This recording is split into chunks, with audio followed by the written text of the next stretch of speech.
The Rambam speaks about one who serves Hashem out of love, not out of fear, not for the sake of reward, compensation, but rather only for the sake of truth, and the only interest you have is truth. Umala zuhi mala gedolamod. This level of distinction is something which is exceptional. Vein kol chacham zochalo. Hear this? Not every wise person is able to achieve this, merits this. The malas Avram Avinu. This was the level of accomplishment, distinction of Avram Avinu. Shekara Kodesh Baruch Hu Oavo.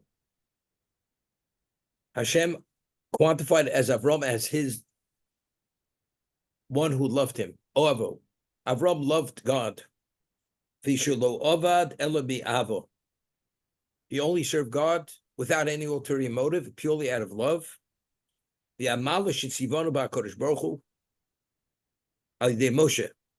And this level of distinction, we've been commanded by Moshe to serve God on this level. Shenemar v'ahavta es Hashem Elokecho. The first paragraph of the Shema, the mitzvah of Ava. You must love God b'chol levavcha b'chol nafshcha modecha. Ubezman sheyov odom es Hashem Ava ruyo. And if a person is able to achieve an appropriate level of love, miyad yas kol hamitzvos me'ava. Everything itself falls into place. What is the motivation for everything? Love. Give you an example. You love your child. Because you love your child, whatever you do for your child is for the sake of what? It's for that reason, because you love him. What do you support him? What do you work? What do you sacrifice for your child? Because you love your child. If a person loves God, that means every aspect of his life, every decision he makes is what? Is based on that connection or that level of understanding of who he is, who God is. Just want to bring out one thing the Maharal of Prague mentions. The way God created a human being, if a person understands that someone else loves him, and we're talking about a person who's fully functional. He doesn't see things in a distorted way. If somebody loves you, naturally you reciprocate with that same level of love. If he loves you, you love him. Right? It goes in both directions. Avraham Avinu, how did he come to the level that he loved God, that he was even willing to give his life for God? We had mentioned the Mishnah in Sanhedrin tells us that before witnesses would testify about a capital case to put a person to death, the Bezdin, the court, would say to those witnesses, you realize when God created the human being, Adam, he was created as a single being. He did not have a counterpart. Every other living species had a male and a female. Adam had no female. He was created as a single individual. But ultimately, if God was going to create a mate for him, why was she created immediately? The only intelligent being is the human being. Every other living creature, its function is purely instinctive. So why did God create Adam as a yochid, as an individual, without a counterpart? Because there's a lesson to be drawn. Adam, when he's created, he looks at this universe. It borders on the infinite. The level of value is not to be fathomed. So what was the takeaway for Adam?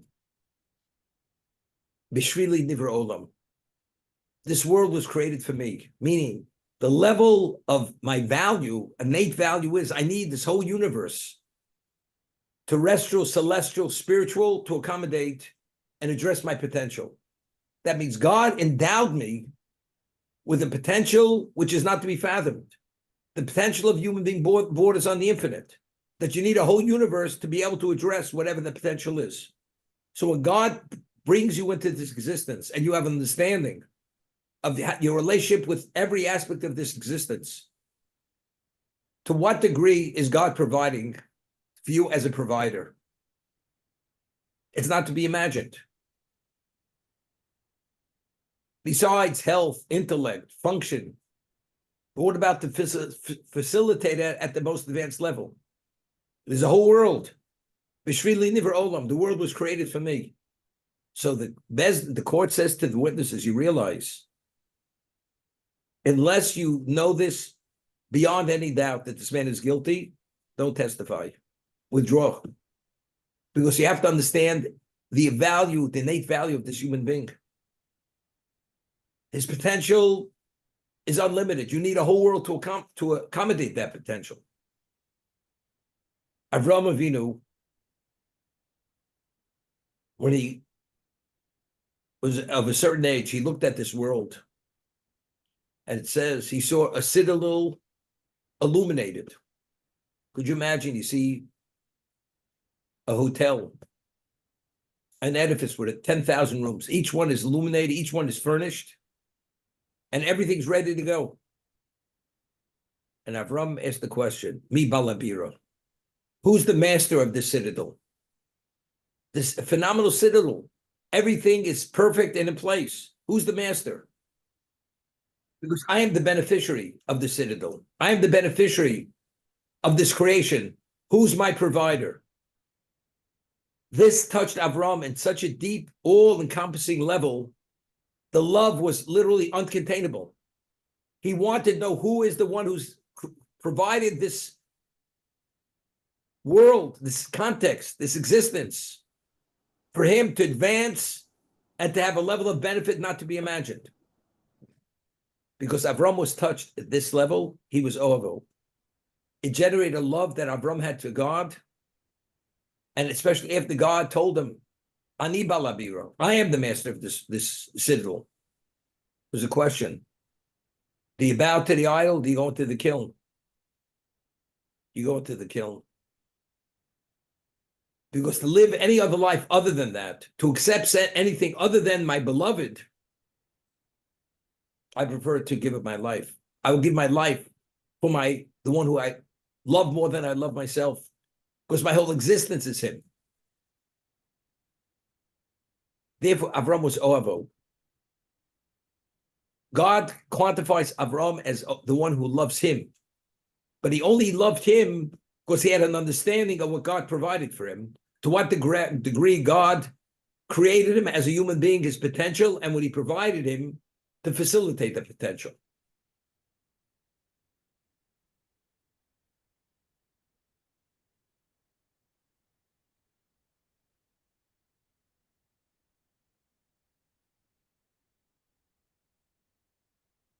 Pirkei Avos, we speak about Ava tluya b'davar, Ava she'ena tluya b'davar. You have love that's contingent on something, and love that's not contingent on anything. Ava tluya b'davar, love that's contingent on something.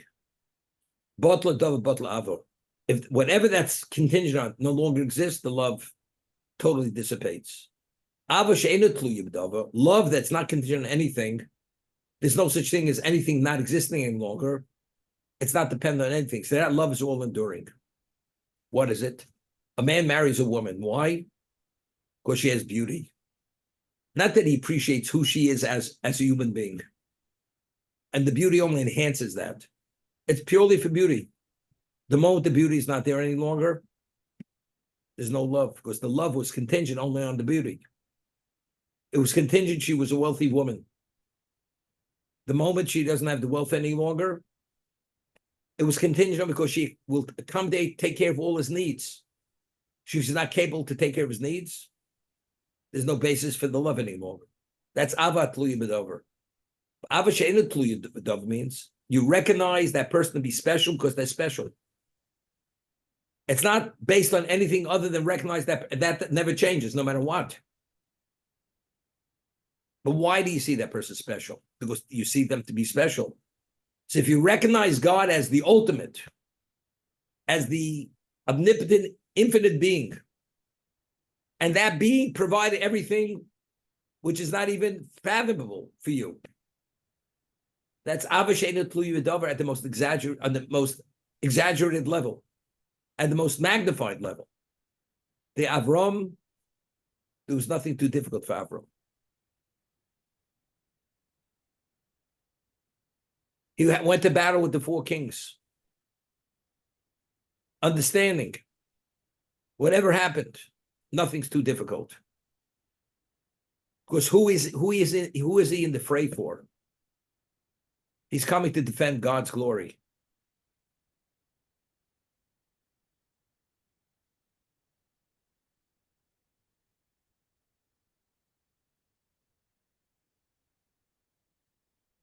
We find that Avram was the second most humble person who ever lived. Moshe Rabbeinu was the most humble. How do we know? Because God attests to the fact that Moshe is the most humble man who ever walked the face of the earth. God himself said it. Avram, we find when he went and entered into a debate, a dialogue with Hashem, not to destroy Sodom, he said, Anochi Ofav Efer. Who am I even to argue with you? Or to go toe-to-toe with you? I am earth, I am dust, I'm ash. If I would have been killed by the 4 kings, I'd be decomposed into dust. If I would have been thrown into the kiln and incinerated, I'd be ash today. I'm nothing. He's the second most humble person I've walked the face of the earth. Adam ate of the tree of knowledge. You're the handiwork of God. God puts you in a spiritual setting, which is one of a kind, doesn't exist anywhere. He tells you not to eat of the tree of knowledge. You don't eat. Regardless of the way you see it. If you negate it to God, but I think it should be this way. There's no such thing as I think. Because you negate it. We say every morning right after the Birchus HaShachar, what do we say? Ma'anu mechayenu, machasdenu. What are we? What's our accomplishment? What's our strength? What's our intellect? We're ka'ayin for that. We're like, we don't exist. It's not we have a limited IQ. We have no IQ, nothing. Compared to God, we're nothing. Who are you and who are we? Most of them in Mema Oyin. What man has over the animal, relatively speaking, it's nothing. Because compared to God, everything's nothing. But yet you chose us. Because we're the children of Avram, Yitzchak, and Yaakov. And therefore we thank God, Asherenu Atov Chelkeinu Ma'anoim Goraleinu. How fortunate we are, our portion, our lot. And what do? We rise every morning and evening, and what do we say? We say, Shema Yisrael, Hashem Elokeinu Hashem Echad. We're God's people. We declare God's unity. And there's this intimate relation between us with Hashem, which no other nation has. It's Elokeinu. Although God is the creator of all existence, he's the father of all nations. But that intimate relationship, Elokeinu, the personalization, is only us, not them. So how beholding should we be? What love does God show for us? So he chose us, all nations, to give us his Torah. The objective of creation is the Torah. And he chose us to address that objective. That means only through us, and he gave us that opportunity. It's something not to be believed. It's how thankful do we have to be?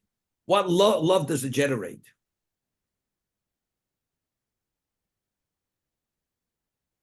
Could you imagine a person comes from an impoverished family, they can't afford to pay tuition, can't afford to put food on their table. Person comes, he says, I will cover every conceivable need of this family. Clothing, room and a roof over your head, education. Meant to you to become a professional, to be able to earn a living, to be recognized by the world as being somebody special. And every aspect of your being is due to this benefactor. What level of love do you have for that benefactor? It's unlimited. How could you not love him? That person loves you selflessly. So how could you not love that person? And that's exactly, and this is minimizing what Hashem is to us, specifically, especially to Klal Yisrael, to the Jewish people. You must love with all your heart. The heart is the emotion. Even means to give your life. The Ramchal writes that, the Mishnah tells us if a person does not believe in resurrection, you have no share in the world to come. Why? One of the 13 tenets of Jewish belief is you believe that God knows everything that's revealed and even our thoughts. Then afterwards it says, you must believe God rewards those who are deserving and punishes those who deserve to be punished. It's called schar v'onesh. So we understand a person dies, where does the soul go? It goes to the soul world, to bask in God's radiance. Where does the body go? Where does the body go? Body goes into the ground, decomposes, and it's left turned into dust. Is it fair? It's not fair. And every decision a human being is involved in as a living human being, a human being is a composite of the spiritual and the physical. The physical deserves to be rewarded no less than the soul. But yet the soul's in the soul world, basking in the ultimate, and the body is decomposing in the ground. It's food for the worms and maggots. So why does the person decompose? Ultimately, the person is being resurrected. What's resurrection? Resurrection is for the sake of the ultimate reward, because the body has to be rewarded. So the body, let the body have a relation with God. The body itself has an element of the evil of the tree of knowledge. Anything that represents evil cannot have a relation with God. The body decomposes to the point that eventually will be resurrected. Only the pure matter will be resurrected, not the impurity of the Eitz Hadas, of the tree of knowledge. So therefore, resurrection is an aspect of schar v'onesh, reward and punishment. He resurrects you to rejoin the soul and the body as one entity, to bask together in unity with the radiance of God. That's the concept of resurrection. So we say in the second blessing of the Amidah, Hashem is Melech Meimis Umechayeh. Why does God take life? It's painful. He's Meimis to be Bechayeh. He causes you to die, to decompose, to resurrect you. You understand? Who's compared to you? Death is terrible. No, death is the ultimate, because death, you can only merit the ultimate only if the body decomposes. That means the person has to die first, to decompose, to be resurrected as that pure being, to be able to cleave to Hashem in the physical, in the body, soul composite. That's the concept. That's the Ramchal. So when you say Melech Michamocha Baal Gvuros, who's as great as Baal Gvuros, the one of power, Melech Meimis Ubechayeh. He takes life to give back life, because that's the ultimate life, what he gives back. He rejoins the pure body, the pure matter with the neshama, with the soul. Avram was Oavo. Avram recognized all this. The more you recognize that, you cannot contain yourself. That's uncontainable love.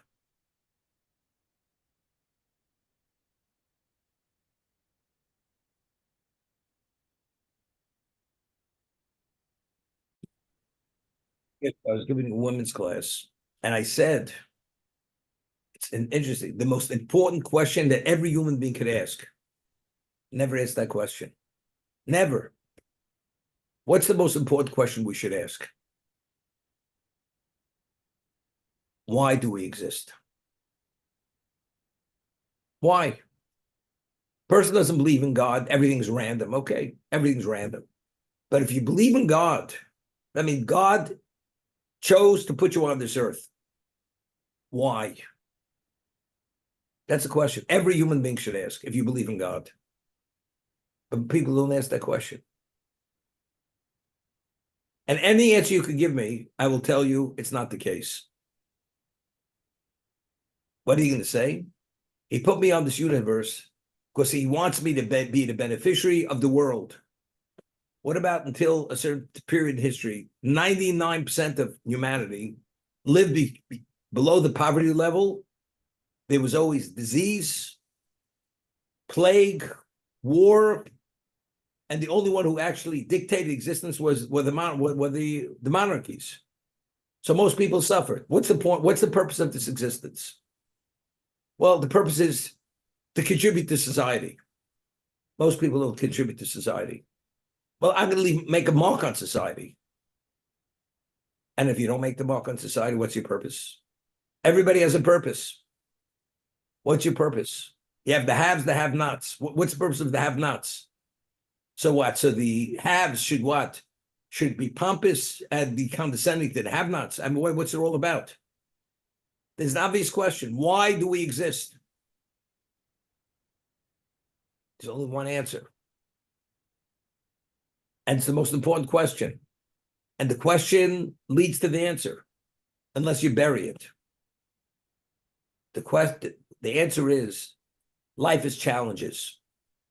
And every moment we can make a decision due to that challenge multiple ways. The question is, what's the right path to choose? It has to conform with the will of God. That's the purpose. And there's no other answer. Well, it sounds too religious. It could sound the way you want it to sound. Doesn't make a difference. Doesn't change the reality of why we exist. And therefore, so I said this at a class. There was a woman there. She was 76 years old. She says, that's a good question. I never thought of that question. You're 76 years old. You're not too far from the end. How do you not think about the question? But you want to know the truth? 99% of humanity don't think about this question.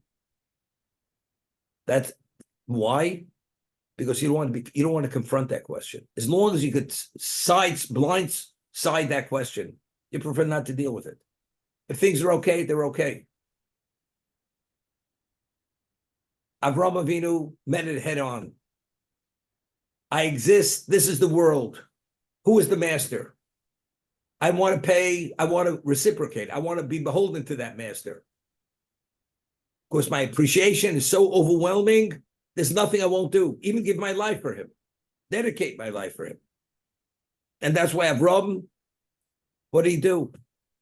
He espoused monotheism at all costs. Didn't make a difference. He was driven for this because he understood that was his purpose. God put him here for that reason. And to serve the master is the ultimate privilege. Therefore, there's nothing too difficult.